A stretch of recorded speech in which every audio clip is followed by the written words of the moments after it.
Hi, my name is Vanessa van Dijk, and in this video I'm going to show you how you can use the ordinary buffet or buffet plus copper peptides and retinol.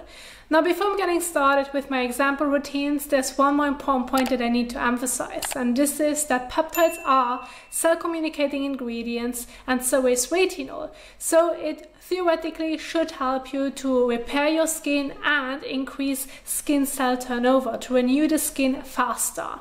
And so because both work in a very similar way, and it seems to be more an issue with buffet plus copper peptides as it contains the copper peptides, you may overwhelm the skin when using them together. So they do not have an actual conflict with one another. It's primarily just a risk that can occur that you can end up with sensitivity because they're working in such a similar way. Therefore, I have prepared the skincare routine in a way that you're going to use your peptide in the morning and then your retinol in the evening. Or another way would be using both in the evening, but you're going to use them on different days so that you're going to alternate between them and just use such a product only once per day to not overwhelm the skin, especially depending on how sensitive your skin may be when being new to the products. And another point that I need to emphasize is that all those treatments are anti-aging treatments. They do not focus on a skin type, but primarily on fine lines and wrinkles, elasticity, and firmness. And so therefore, when setting up a routine, you can adjust your routine accordingly to your skin type along with those treatments. So this would then target your cleanser, moisturizer, and then sunscreen. So this is where you need to do some adjustments. And so based on that, I now have prepared for you an example routine, which I want to share with you and really break down apart so that you have an understanding of how you can work with the products if you have them already at home. So as you can see, we are now here in the PowerPoint that I have prepared for you. And we're going to get started with the morning skincare routine. So in the top corner, you can see the time of use, below that the steps, underneath the products that I have picked, and below the boxes, you can see an overall general guide.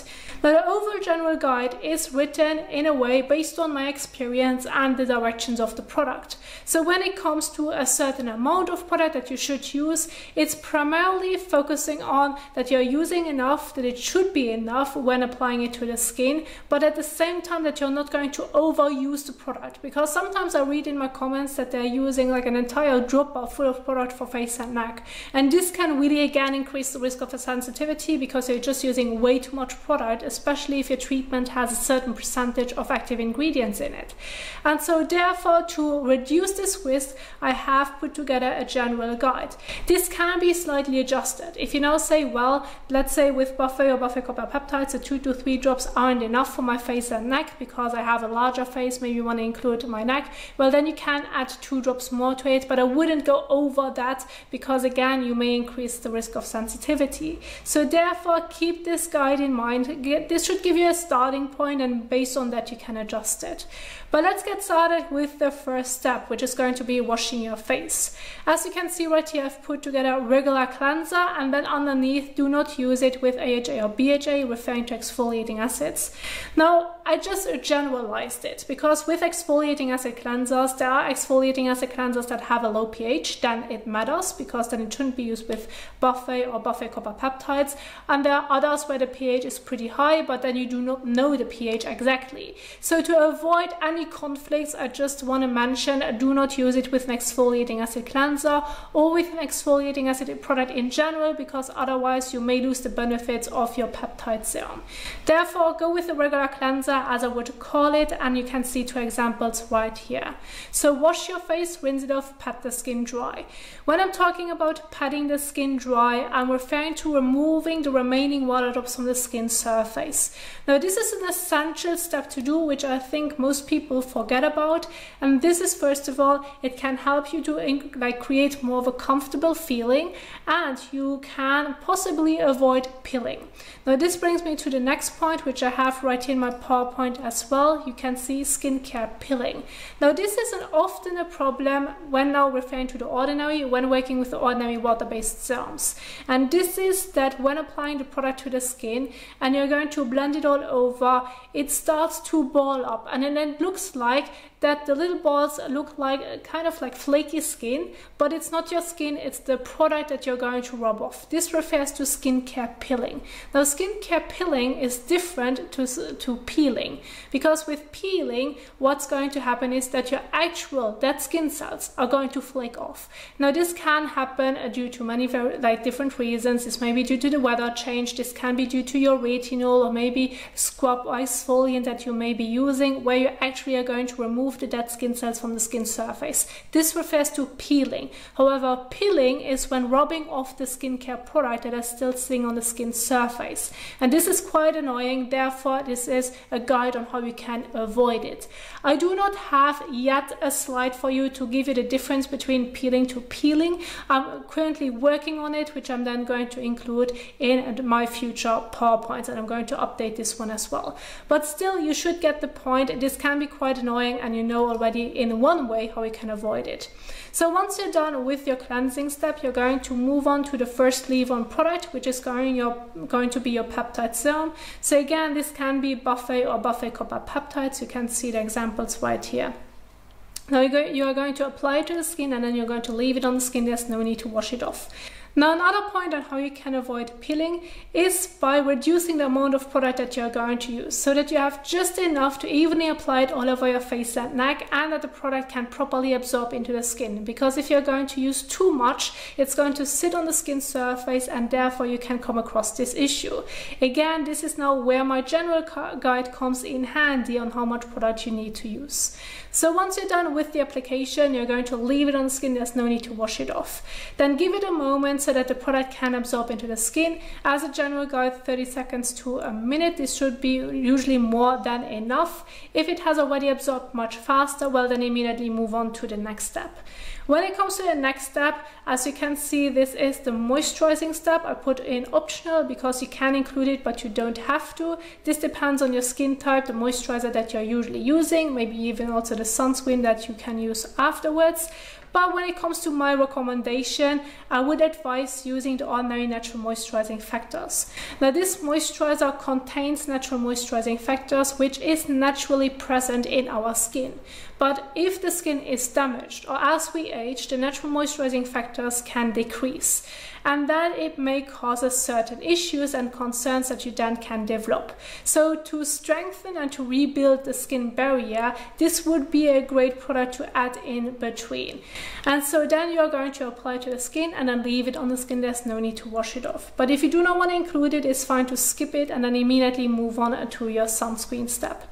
Now when it comes to your sunscreen step, it's going to be the last step in your morning skincare routine to protect the skin from the damaging UV rays. This helps not only with fine lines and wrinkles, surface hyperpigmentation, or avoid getting a sunburn, but overall with sun damaged skin. So sunscreen during daytime, if you have sun exposure, please don't forget it. You can see two great examples that I can recommend. A mineral sunscreen by Niod, or a mixture of chemical and mineral would be Cosrx. I did not include the Ordinary one because that one leaves a terrible white cast. However, if you enjoy it and you like this sunscreen, of course you could replace it, or just use another sunscreen that you really like, that feels comfortable on the skin to protect the skin. Now overall, when it comes to the application of your sunscreen, I have a guide right here. As you can see, apply 10 to 15 minutes before sun exposure. And as an overall general guide, which can be adjusted, but so that you know how you can get started, for your face, neck and ears, you can use about half a teaspoon. And then if you're going to include your décolletage, depending on how much décolletage exposure you have, you should increase it and then use up to 1 teaspoon. Now, of course, if you should end up with way too much product, or it feels uncomfortable on the skin, or too thick on the skin, you can reduce the amount, but still you should use enough to properly and evenly blend it all over. If you want to see how you can properly apply your sunscreen, I have a video for you in the top right corner. But now this would be basically entire setup and breakdown of the morning skincare routine. But if you now say, well, I just want to use both my peptide serum and retinol in the evening, then during daytime you can skip skip this step, and then the most essential steps in the morning would be just cleanser and sunscreen, because again, your moisturizer would be an optional part as well. But so that you know how you can adjust it depending on what you want to use in the morning, or if you just want to use both in the evening. Now, when it comes to the evening skincare routine, this is now where we are going to really keep it simple and just keeping the main focus towards the Ordinary retinols. They have different strength, as you can see right here. But let's get started with the very first step of the evening skincare routine, which needs to be adjusted depending on the sunscreen and or makeup that you have worn throughout the day. So again, you can see I've mentioned here regular cleanser and avoid exfoliating acid cleanser in this routine because it may create sensitivity when using a retinol. But I just want to keep the focus now on the cleansing step itself. So when it comes to how you're going to remove your sunscreen, if you have, as you can see right here, I have a little guide for you as well. If you have a chemical sunscreen and or maybe you have worn light makeup, this usually should come off with your regular cleanser. So then this would be the regular cleanser right here to properly wash your face. However, if you should have worn mineral sunscreen and or waterproof makeup or extremely pigmented makeup, using a regular cleanser may not be enough. And then there you have two options. Either use the Ordinary Squalane cleanser on its own, because that one primarily is able to properly remove any sunscreen and any makeup from the skin. It does this in one go. Or you may want to do a double cleanse, where you're going to use your oil or balm cleanser as your first step and then move on to your regular cleanser that's working well for your skin type. And so here you can see overall a general guide on how you would do this. But if you want to see how you can do a double cleanse, I have it for you in the top right corner. But nonetheless, you still need to remember that you need to adjust your cleansing step depending on what you have worn throughout the day. Otherwise, you may not be able to properly wash your face. Still, once everything has come off the skin, you have washed your face again, pat the skin dry, and then you're moving on to the next step, which is going to be the Ordinary retinol. Now, they have different strength of retinol, as you can see, 0.2%, 0.5%, or even 1%. So if you're being completely new to the Ordinary retinol, I highly advise you to start off with the lowest percent, and then over time, and if you still should feel the need, you can always move up to a higher percentage. Now, please do not start off with the 1% immediately, especially if you're being new to it, as then you can increase the likelihood of experiencing more sensitivity, which can occur with retinol products in general. So start off with the lowest percentage to make sure that you have a more pleasant experience when getting your skin adjusted to a retinol product in general. Now, I do have a frequency guide right here when it comes to the retinol. So begin with 2 to 3 times per week, increase as skin builds tolerance to every other day, and then up to daily as needed and if tolerated. So take your time, and I recommend increasing the frequency every 2 weeks so that you have like slowly a guide on how you can move up when doing this. And then once you have applied it to the skin, you're going to leave it on the skin. There's no need to wash it off. Overall, I have a general guide for the retinol use as well, with 4 to 6 drops of serum and apply to your face and neck. And when doing the application, please don't forget to be careful around the eyes. Do not get it into your eyes, especially on the corners of your eyes and eyelids. Same applies to the actual lip, and please do not get it into your mouth. But overall, if you want to see such a guide, I have it for you in the top right corner. Once you have applied it, you're going to leave it on the skin. There's no need to wash it off. And then just give it a moment to absorb into the skin. And as you can see, I have the waiting time right here between 1 to 2 minutes. Now, if it has already absorbed much earlier, you can immediately move on to the next step. But usually with anhydrous solutions, since they aren't water-based, it may need a bit more time. Now, when it comes to the last step, the moisturizer in general may not be needed, since the Ordinary retinols in squalane may feel already hydrating enough. However, still, if you want to rebuild and strengthen your skin barrier, using the Ordinary natural moisturizing factors at the end can be a great option. And then this would be the last step. Now, if you now say, well, I want to use both products, my peptide serum and the retinol in the evening, or what you're going to do is now replacing the retinol step with the peptide serum, and then there you would alternate between your retinol and peptide. So on Monday you would use your peptide, on Tuesday your retinol, on Wednesday you're going to use your peptide, etc., so that you know how you can do this. Or on days when you do not want to use anything at all in the evening, just leave out this step right here, and then do primarily just just washing your face to properly take off everything from the skin. And then again, as an optional step, you can follow on with the Ordinary Natural Moisturizing Factors. And then there you go on how you can adjust your evening skincare routine based on the order of application. You can see that not much is going to change other than you're going to replace your treatment. And so this is basically what I want to teach you on how you can adjust it. But again, you can go ahead and just follow that specific guide that I now have set up, where you would use the peptide in the morning and then your retinol in the evening. And so this is primarily it, what I want to teach you and share with you on how you can use those products in a skincare routine.